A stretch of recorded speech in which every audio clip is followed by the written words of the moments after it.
Hello everyone, hope आप लोग अच्छे। Welcome to Mamata classes.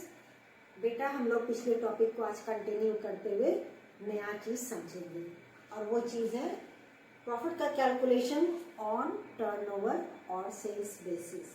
पिछले क्लास में हमने प्रॉफिट कैलकुलेट किया था on time basis.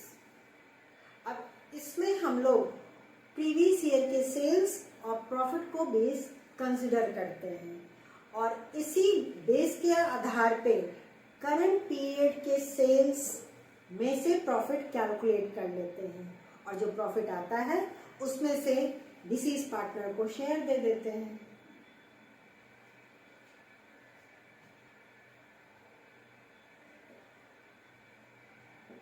Share of deceased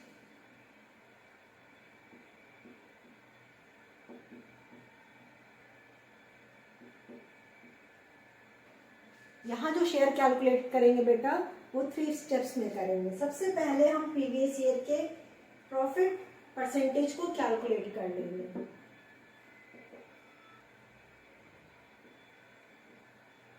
rate of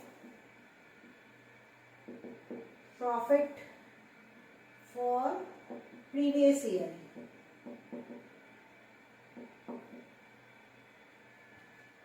ये निकालते हैं। इसका फॉर्मूला होगा net profit of previous year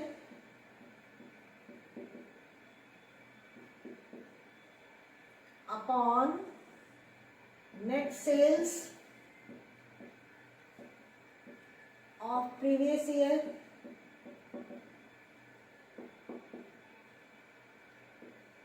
into 100। तो प्रॉफिट परसेंटेज हमारा इस फॉर्मूला के बेसिस पे निकल जाएगा और it is related to the last year. ठीक है। सेकेंड स्टेप में जो करंट ईयर का सेल है उसका प्रॉफिट का अमाउंट निकाल लेंगे। Profit for current period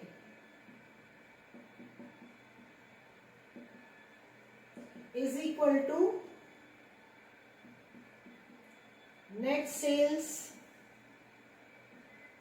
for the period the partner was alive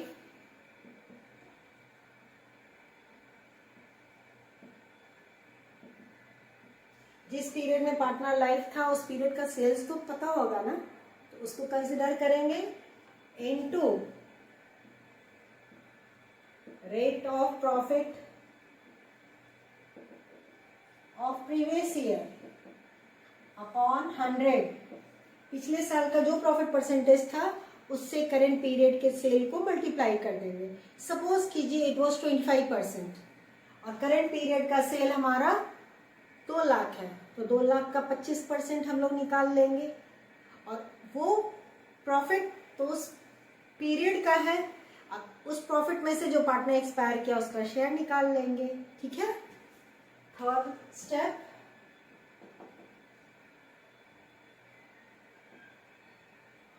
share of the deceased partner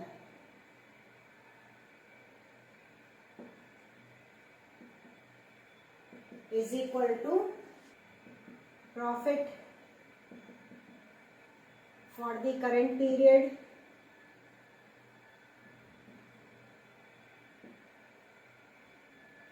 ये स्टेप 2 का है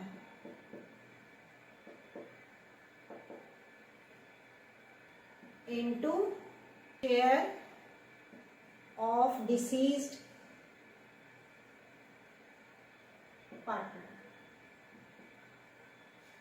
इस स्टेप के अनुसार जो प्रॉफिट आया उसको मल्टीप्लाई कर देंगे डिसीज पार्टनर के शेयर से, तो उसका इंडिविजुअल शेयर कैलकुलेट होके आ जाएगा। ये फॉर्मूला होप आपको समझ में आ गया है। अब इसको और अच्छे से समझने के लिए हम लोग 1-2 न्यूमेरिकल सॉल्व कर लेते हैं। बेटा, अभी ये क्वेश्चन आपके स्क्रीन पे डिस्प्ले होगा, उसका स्क्रीनशॉट ले लीजिए।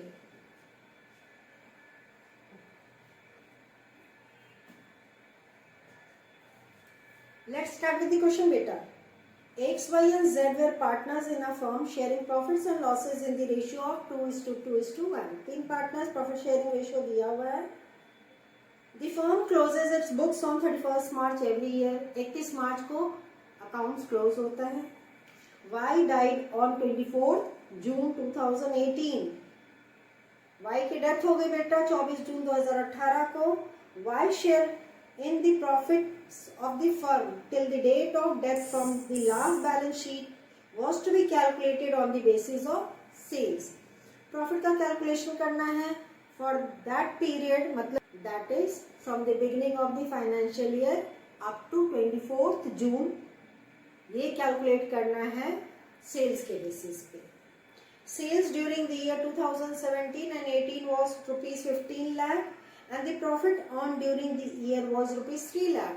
पिछले साल का आपका प्रॉफिट दे दिया है 3 लाख और साथ में पिछले साल का सेल्स दिया हुआ है आपका 15 लाख रुपया. Sales from 1st April 2018 to 24th June 2018 were rupees 2 lakh. जिस पीरियड में वाई अलाइव था उस पीरियड का सेल्स 2 लाख रुपया भी आपको दे दिया गया है. On Y's death, goodwill of the firm was valued at rupees 1,20,000. जिस दिन वाई की डेथ हुई है उस दिन फर्म के गुडविल का वैल्यूएशन किया गया है और ये है 1,20,000. The total amount payable to Y's executors on the date of death was rupees 1,75,000. Total कितना पेमेंट करना है? 1,75,000. This amount was paid on 15th July 2018 और इस अमाउंट को पेमेंट किया गया है 15 जुलाई 2018 को. Pass the necessary journal entries for the above transactions in the books of the firm. Let's start solving this question. इसको बेटा हम इरेज करने जा रहे हैं. अगर आपने नोट नहीं किया है तो फटाफट इसका स्क्रीनशॉट ले लीजिए.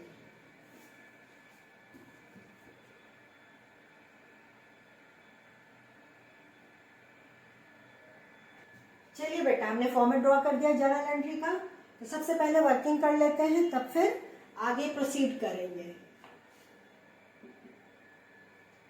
पहला वर्किंग करेंगे प्रॉफिट फॉर द पीरियड.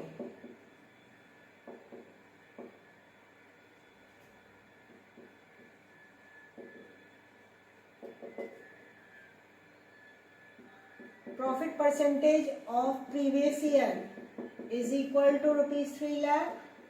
पिछले साल का प्रॉफिट 3 लाख दिया है upon net sales of previous year into 100 is equal to 20%. Last year का प्रॉफिट परसेंटेज 20% था.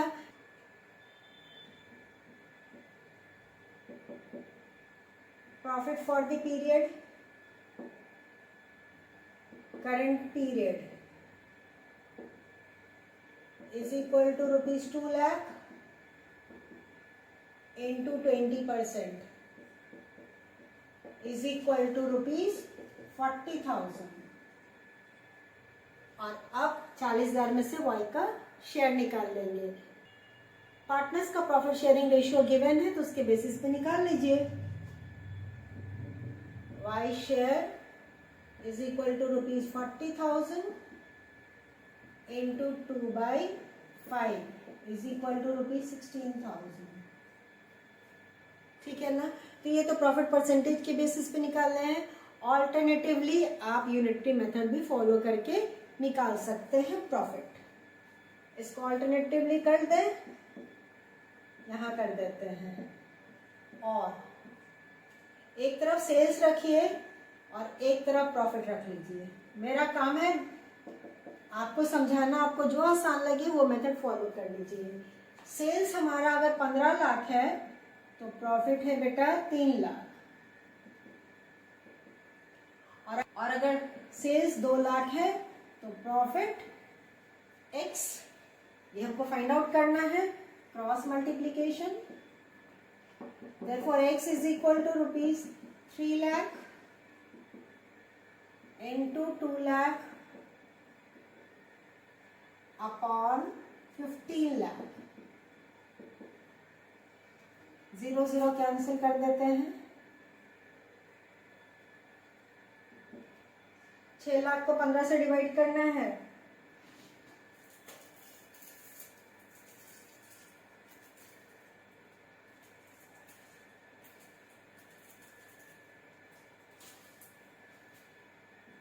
इज इक्वल टू ₹40,000 और यही प्रॉफिट हमारा यहाँ भी आया है। तो 40,000 प्रॉफिट इस मेथड के अनुसार भी आया और इसी 40,000 में से वाई का शेयर यहाँ भी कैलकुलेट कर लेंगे। तो आइदर आप प्रॉफिट परसेंटेज निकाल करके प्रॉफिट करेंट पीरियड का निकाल लीजिए या यूनिटरी मेथड फॉलो करके you can get the figure. अब यहाँ पे देखिए बेटा, इस सवाल में नया रेशियो दिया हुआ नहीं है। उस केस में जो जर्नल एंट्री हम पास करेंगे वो होगा profit and loss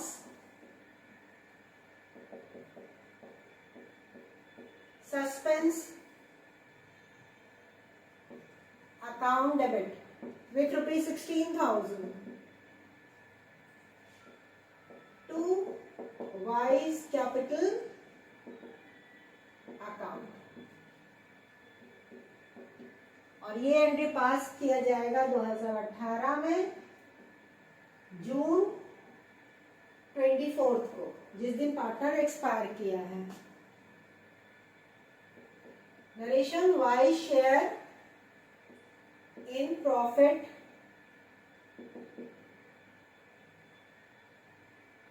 up to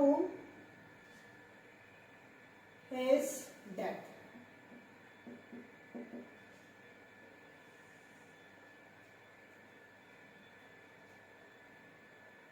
ठीक है। दूसरा वर्किंग, गुडविल में से वाई का शेयर निकालना है।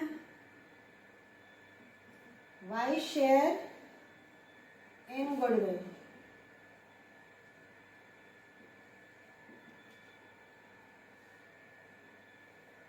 is equal to ₹1,20,000 into 2/5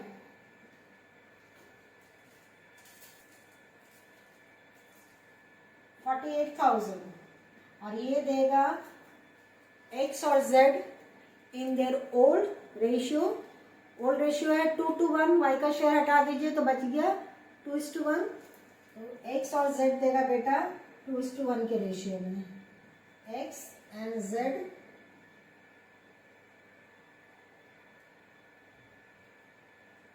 to is to 1।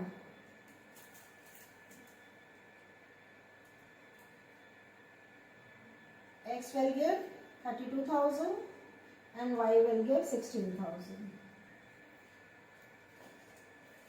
ये जैसे हम लोग पहले ट्रीट करते थे वैसे ही इसके लिए एंट्री हो जाएगा। Same date, X capital account debit, Z's capital account debit to Y's capital account। X के कैपिटल अकाउंट में डेबिट किए 32,000 से, Z के कैपिटल अकाउंट में डेबिट होगा 16,000 से और Y के कैपिटल अकाउंट में क्रेडिट हो गया 48,000 से। Adjustment for goodwill.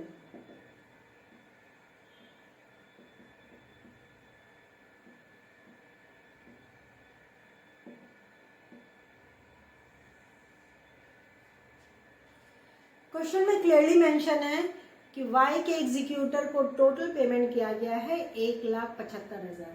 अब जब हम पेमेंट करेंगे तो डिसीज पार्टनर को तो नहीं करेंगे, उसके बेसिस पे उसके रिप्रेजेंटेटिव को करेंगे और 1 रुपया भी पेमेंट वाई के कैपिटल अकाउंट से नहीं होता है। पहले पूरा अमाउंट हम उसके एग्जीक्यूटर अकाउंट में ट्रांसफर कर देंगे और फिर एग्जीक्यूटर को पेमेंट किया जाता है। This is the rule because the person who has expired is not going to receive a single penny।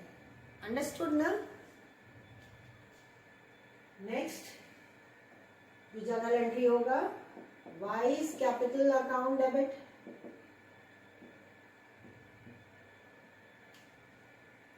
$1,75,000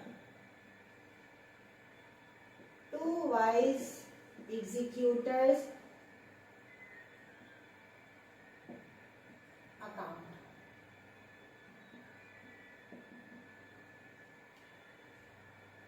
Narration, balance of Y's capital account transferred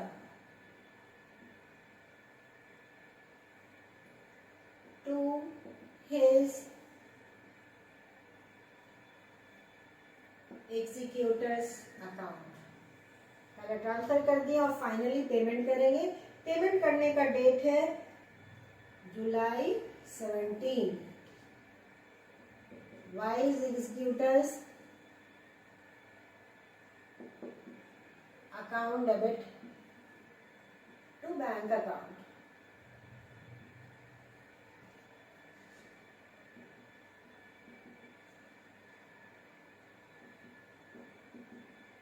payment किया तो bank credit, executors account debit. Narration amount paid to wise executors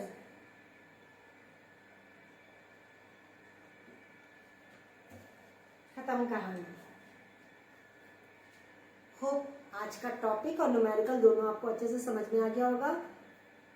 बेटा एक ही numerical हमको लगता है sufficient है आपको समझने के लिए, इसलिए हमने एक ही न्यूमेरिकल आपके लिए सॉल्व किया है।